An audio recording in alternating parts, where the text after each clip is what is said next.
In this tutorial, I'm going to show you how to make a little project called a thumb owl. In this project, we're going to be using pinch techniques and also some different texture techniques with clay. Now, I'm going to be doing this with ceramic clay, but some of you might be using ceramic clay for this video, or you might be doing this as a practice project and using modeling clay. Either way, the techniques are going to be very similar.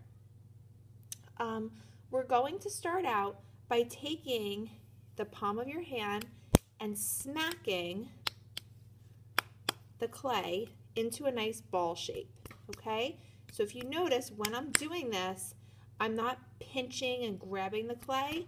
I'm just taking the palm of my hand and smacking the clay.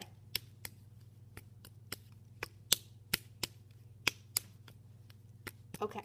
Once it's generally in a nice kind of ball shape, and it doesn't have to be perfect at this point, you're going to press this ball onto the thumb of your non-dominant hand. So I'm left-handed, so I'm going to push it onto my right hand. If you're a righty, you push it on your on your left hand. So the hand that you don't write with. So I'm going to push it in, but I'm not going to come through the end, so it's going to be like this, okay? Then, let me take my rings off. I'm going to squeeze it on my thumb, so it's kind of like this shape, okay? And then when I squeeze it, I want to squeeze around about 3/4 of the way up, just a little bit skinnier in the middle. That's going to be kind of like the owl's neck.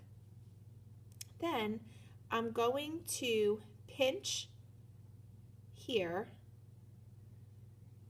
to make a little point, and that's going to be my owl's beak, okay? And that'll just kind of smooth this out. Now, if you're using ceramic clay, at this point, you can use your fingers to smooth this dry, or if your clay is a little dry and you're getting some little crack kind of looks, you can get a little cup of water and dip your fingers in water. But if you're using modeling clay, like your free time clay or anything, do not use water. It will just get gross, trust me. So now I have my little beak. Now I'm going to add my owl's eyes. Now there's a bunch of different tools you can use for that, but one of my favorite tools is just kind of like a recycled tool, is an old dried out marker's cap. So you can press, pop, press, and pop, and then I get 2 perfect circles. Then I could take the back side and press in a little smaller circle, and then if I want, I could even take like a skinny marker and do that. Now, different types of markers have different effects to them, so you pick what you want to do. So now I have my beak and I have my eyes. Now the next thing I want to do is I want to pinch on the sides and make those little kind of owl horn ear things. You know what I'm talking about? Okay? Then from here, I can pinch the sides a little bit. Okay, so now if I leave it like this, it looks like his wings are spread open, like he's ready to go on hunting. Okay, but if you want it to look like he's gonna go to sleep soon, you can just fold them in. Okay, so that's up to you. I'm gonna leave, I'll fold, so to show you how they look folded in, okay? Like that.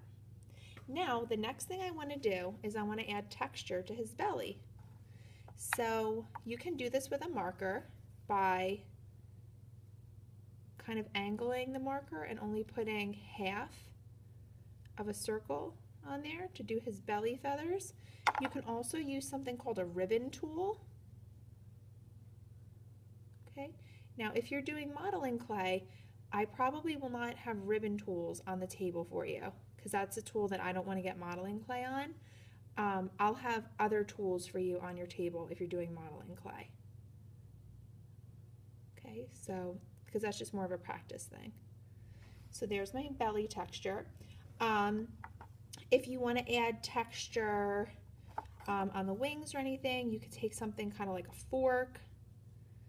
You could do something like that. That's a great way to add texture. Okay, just kind of make it look kind of feathery and rough. Now, if you have any areas on here that have, look like they have cracks, just dip your finger in water and smooth it. Now remember, you will only use the water if you're using the ceramic clay, not if you're using your Clay Skills clay, okay? All right, so here's kind of the basic of my owl. You can always go back in with your water, do a little touch up, okay? Now, really, really important, pop your owl off your finger, turn him around, and look at the back. We want to make sure this is all kind of pressed down and that he can stand up without tipping over, okay? So right now I know he can do that, so that's good. So now I'm going to turn him over, but I'm not going to lay him down because I'll smash his beak.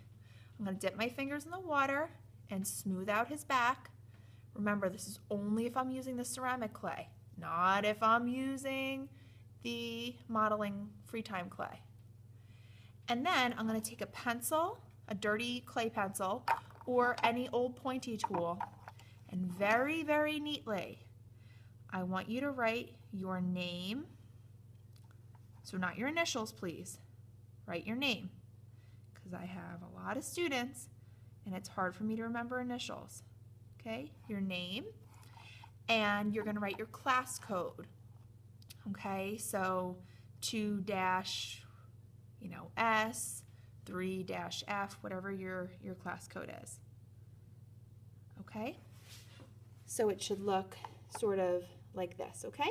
Then we take the owl, we let the owl dry, then I put it in the kiln, and then we will add color to it with paint or glaze.